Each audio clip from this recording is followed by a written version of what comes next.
Right, so hello and welcome back to Books and Things, and welcome to another video. And today I want to talk about how my reading goals are going so far this year, and also to tell you about a few of my favourite books so far this year.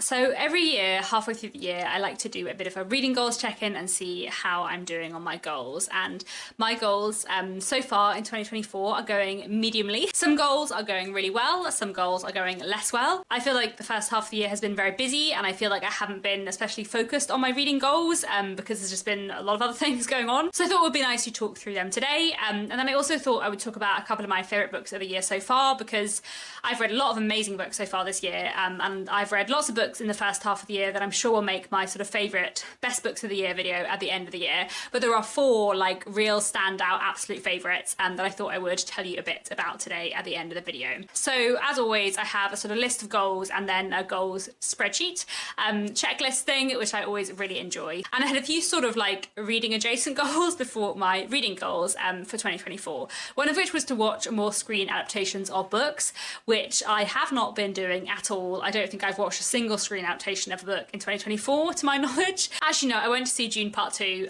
which was amazing, and I have read June the book, but that is the only screen adaptation I've seen this year, so I'm not doing very well on that goal at all. Another goal I had for 2024 was to really sort out how I watch BookTube and to make sure I'm kind of like balancing audiobooks and BookTube in the way I want to, and to kind of make sure I'm watching like videos as they come out, not like 3 months later.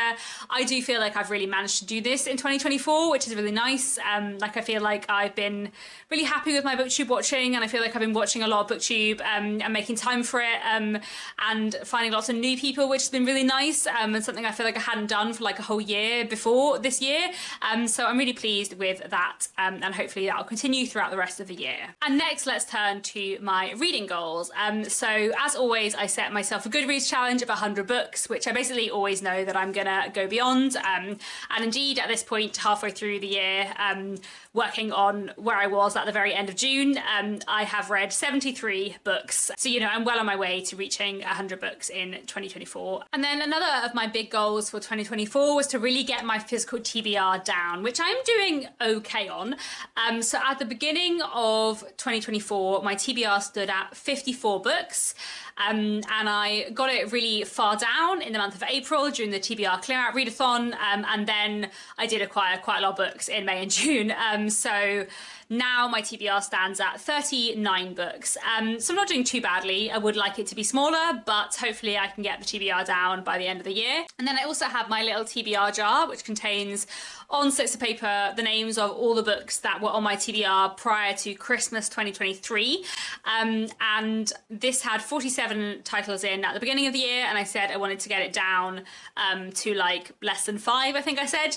And there are now 22 titles in this TBR bucket. So I'm doing really well on this, which I'm really pleased with. Hopefully I can keep this up in the second half of the year, even without the TBR Clear Out Readathon to push me, and try and get rid of a lot of the books in this TBR, because it would really make me happy if books were not staying on my TBR for too long. So I really want to keep trying with my TBR jar in the rest of the year. But while my physical TBR goals may have been doing well so far this year, my long-term Victorian literature TBR is not doing well at all. So out of the 35 Victorian books I said I wanted to read over the course of 2024 and 2025, I have read 4.5 at this point, halfway through the year, and I think I said I wanted to read 20 of them by the end of 2024, so I'm not doing very well there at all. And when I say 4.5, I have read 4, and I'm also partway through London Labour and the London Poor by Henry Mayhew, which I'm reading like a bit of here and there. I really want to try and make more progress with my long-term Victorian literature TBR in the second half of the year. I feel like, to be honest, I have been really neglecting classics so far this year, which I'll talk about a bit more when I get onto my goals checklist. Obviously we have, you know, Victober coming up later on in the year, and I'll read a lot of Victorian books then, and hopefully I'll read lots of books from my long-term Victorian literature TBR then. But I do also want to make sure I am reading Victorian literature at other points in the year, because I love it and find it fascinating, and I haven't been reading very much of it this year at all. I also said that this year I would like to read around 15% in translation, and to read books from from more than 25 countries. So far this year, I've read 9% in translation, so I'm quite a way behind my 15% target. Hopefully that will pick up in the second half of the year. I think this is one of those goals that sort of is contradictory with trying to get my physical TBR down, because the vast majority of books in my TBR are not in translation. I do want to get my TBR down, but I do also want to be trying to read more in translation and more books from around the world. So I do want to try and push myself to do better on this in the second half of the year, but we'll see how we go. On the other hand, I'm doing a bit better in terms of how many countries I want to read from, because I've read from 15 countries so far this year. Obviously, like, that includes quite a big chunk of countries that I read from all the time, such as the UK and Ireland and the US, but hopefully I will still manage to get to 25 this year. I feel like that's doable, but we'll see how I go. It's been a busy year so far, and if I don't manage to get to all of my goals, it is not the end of the world. Next, let's turn to my crazy mega spreadsheet, which I always enjoy filling out every year. I feel like for some people, this kind of goal spreadsheet would feel a bit daunting or a bit extra, but I just really love ticking things off, and I find this very satisfying. And as you will see by the spreadsheet that I am putting up on the screen now, things have been quite hit or miss in my goals this year. Basically, I'm doing really badly on my classics challenges, and I'm doing pretty well on everything else. So let's start off with the classics. As you can see, I have not read many Victorian things so far this year. Obviously, I've been reading along with the Mega Dickens read along. That's been a big priority for me over the last 2 years, and I've had a lot of fun rereading all of Dickens's works in chronological order. I can't believe it's nearly over. But leaving aside the Mega Dickens read along and other Victorian rereads, I've only read 4 new to me Victorian books this year, which is really sad at the halfway point. I will read a lot of Victorian books in Victober, and hopefully I will read some other Victorian books at other points in the year, but I am feeling a bit sad about how few Victorian books I have read in 2024, so I definitely want to change that in the second half of the year. Looking at British non-Victorian classics, I have got to the halfway point on my 1900 to 1950 goal. In fact, I've read more books from 1900 to 1950 than I have new to me Victorian books so far in 2024, which feels really weird. I am not doing very well on the pre-1837 challenge currently, but it is currently Jane Austen July, and I will read some books from pre-1837 this July, so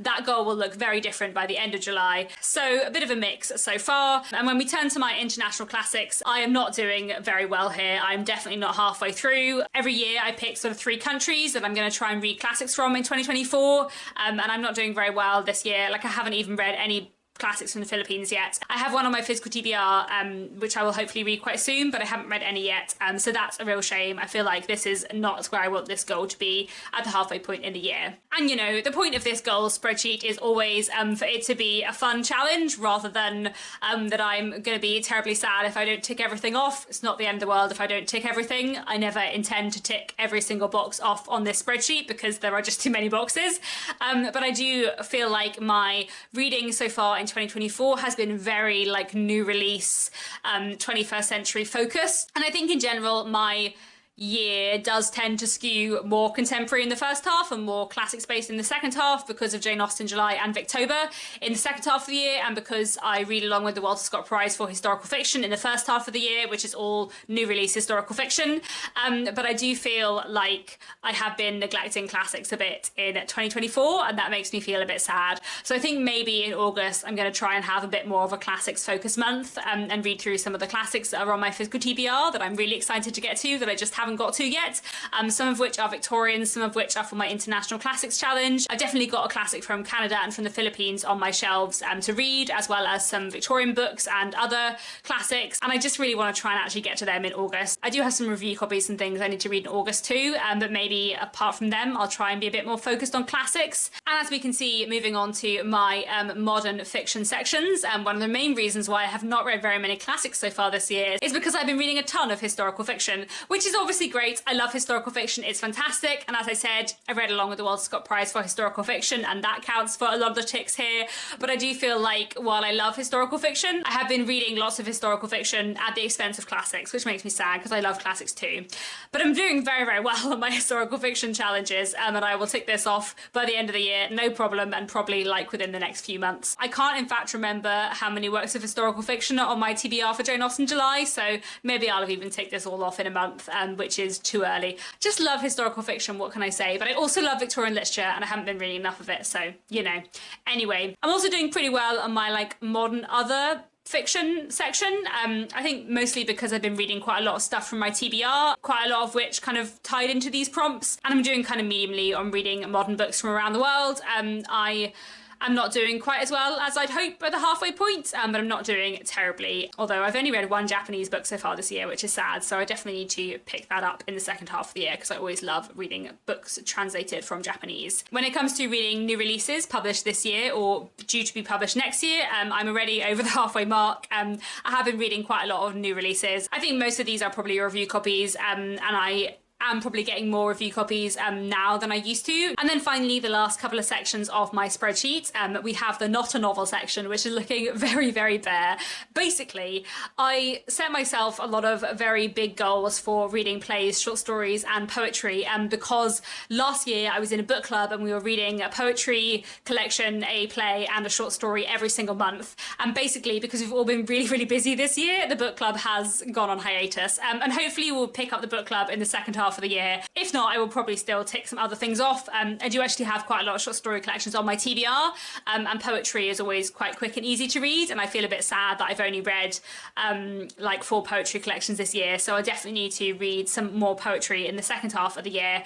And I also love reading plays, so I'll try and read some more too, but I'm also not feeling like very pressured to tick off these goals to the max. I made these goals really big because of the book club, and the book club has been on hiatus. If I end up only filling these goals to halfway, then that is absolutely fine. Non-fiction, I haven't ticked off very many things, but I will say that that feels like wrong to me, because I have been reading a lot of non-fiction this year, but it's all been non-fiction that I'm reading for historical research for my own writing, and I don't tend to like mark that on Goodreads or tick that off on a goal spreadsheet, because I'm not usually reading a book cover to cover. Sometimes I am, and I guess I could just tick those books off, but like most of the time I'm reading a few chapters, or I'm skim reading, or I'm just like looking for the bits that are important and relevant. So although I have only ticked off 2 non-fiction prompts, I have actually read a lot of non-fiction this year, so I'm not feeling sad about having only ticked off 2 non-fiction books. I have been reading lots of other non-fiction, it just hasn't been like books I'm reading cover to cover, and that's absolutely fine. And finally, we come to my TBR jar pick prompt, and I have ticked off a lot of things here. I'm more than halfway through, which is really nice. The TBR Clear Out Readathon gave me a big boost here. I do still want to tick off everything on this challenge, and I feel like this is one of the challenges on this spreadsheet where I would actually really like to tick everything off. So hopefully I will tick everything off by the end of the year. There's still quite a few boxes to go, but I reckon I can do it.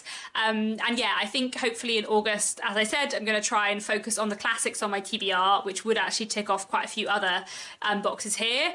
And then, yeah, we'll see how the rest of the year goes. I feel like in my head, my reading goals were all going really badly, but as I was working through them in this video, I feel like they're actually going okay. The main thing is just that I haven't been reading as many classics as I like to. Jane Austen July will change that a bit, and Victober will change that a lot, but also I'm just going to try and focus a bit more on classics in the second half of the year, and I just kind of need to remind myself that it's okay to prioritise classics, because I do really, really enjoy them and get a lot out of them. And then finally, before I wrap up this video, I did want to talk about my 4 favourite books of the year so far, because while I have read a lot of amazing books this year, there are definitely 4 standouts which are like the absolute favourites, and they've just all been amazing, wonderful books that I really want to talk about a bit more. I'm not going to rank them or anything now, I'm just going to go through them in the order that I read them, but I thought it might be nice to highlight a couple of my highlights from this year.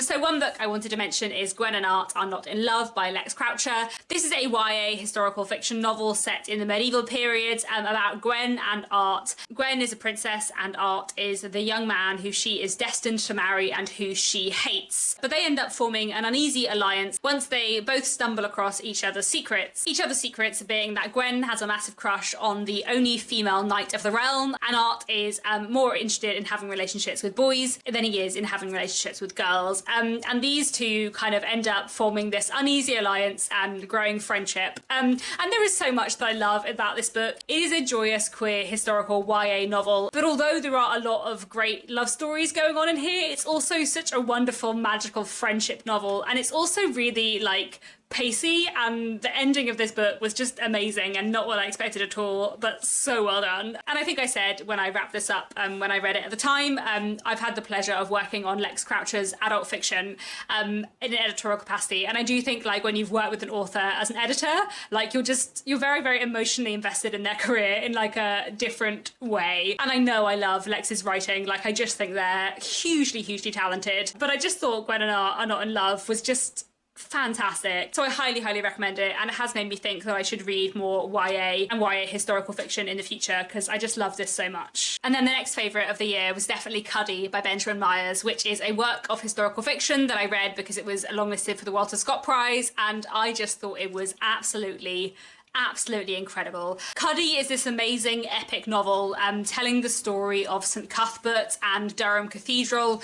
The book spans a long period of time. We have sort of one section that takes place in the Anglo-Saxon period, in the immediate aftermath of St Cuthbert's death, following a young woman who gets visions, who is accompanying a group of priests who are looking for a place to found a cathedral in St Cuthbert's honour. Then we move into the medieval period, into the 19th century, into the present day, following lots of different characters who are kind of tied together by Durham Cathedral and by St Cuthbert, and I just loved it so much because it's such a wonderful novel about history and how we create history, how we tell stories, how we use the telling of stories to create a place, but also each individual section of the book was so well done, the characters were so fully fledged, and so many bits of it were also really moving and powerful and well done, and I was so invested, and I just thought it was so clever and unique and innovative and fantastic, but also really moving and just a wonderful story. And I just thought Cuddy was amazing. It also like especially spoke to me as someone who went to Durham University and has like spent lots of time in Durham Cathedral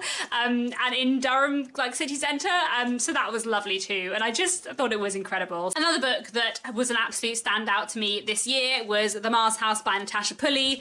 I love Natasha Pulley, so there was no surprise that I love this book. She has been a favourite author of mine for a long time, but previously she has always written historical fiction, and this is her first work of science fiction set several centuries, I guess, in the future, about a young man who, after fleeing an increasingly flooded London, ends up as a refugee on Mars in a society that is increasingly hostile to people who have come from Earth. And through various complicated things that I'm not even going to try and explain in this video, he ends up in a marriage of convenience with a politician, and everything goes on from there, and it is amazing. It's very complicated and twisty and turny, but the characterization is so good and so complex, and the world created I just loved, and I just enjoyed reading this novel so much. Like I feel like there are a few authors who give me the same like really satisfying reading experience as Natasha Pulley does, and I just thought it was amazing. So I love this a lot and I highly recommend it, and all of Natasha Pulley's books. I would probably say this isn't the place to start with Natasha Pulley. I'd probably start with The Kingdoms or The Watchmaker of Filigree Street, but I did think it was truly amazing, and I definitely recommend it. And then the final book that I wanted to talk about, which I read in May, was Tomorrow and Tomorrow and Tomorrow by Gabrielle Zevin. And I know that saying this book is amazing is not a new opinion. This book has been so hyped, and I really, going into it, didn't think it would be as truly amazing as I had heard it was. I just didn't think that it could live up to that hype, but it really, really did. It was amazing, and it was so powerful and so moving, and it slightly broke me, but in an incredible way. And I love the way that this book wrote about games, and I love the way that it was a book about friendship and how you can know someone really, really well, but not understand them at all. Like, I thought it was so good. And I also thought the way the book looked at disability and chronic pain was really, really well done. If you don't know, this book is the story of three friends, Sam, Sadie, and Marks, and we look at the dynamics between these three people and how it changes over time and how their friendships change when they embark on a video game company together. And I just thought it was truly amazing, so moving, so powerful, so well written, so well done. It was just a perfect, supreme book. As someone who writes myself, every now and then I read a book and I'm like, I will never write anything this good. I just don't think there's any way I will ever write anything this good. And that's not a sad thing, like it's an exciting thing. But I remember reading Tomorrow and Tomorrow and Tomorrow and having one of those moments where I was like, I will just never write anything this good. And that's okay, because I'm so glad this book exists. And I thought it was amazing. So I really, really recommend Tomorrow and Tomorrow and Tomorrow as well. And I think I would say actually of all the 4 books that were my favourites of the year, I feel like Tomorrow and Tomorrow and Tomorrow is the book that would speak to the most people and that I feel like everyone would get something out of. It's the kind of book that I feel like I would give to everyone for their birthday or for Christmas, like absolutely anyone at all. And it was just amazing. So there we go. That's how my goals are going. Those are a few of my favourite books of the year so far. And that's all for now. Do let me know down in the comments how are your reading goals going, what are your favourite books of the year so far. And that's all for now. Thanks very much for watching, and I'll be back very soon with another bookish video.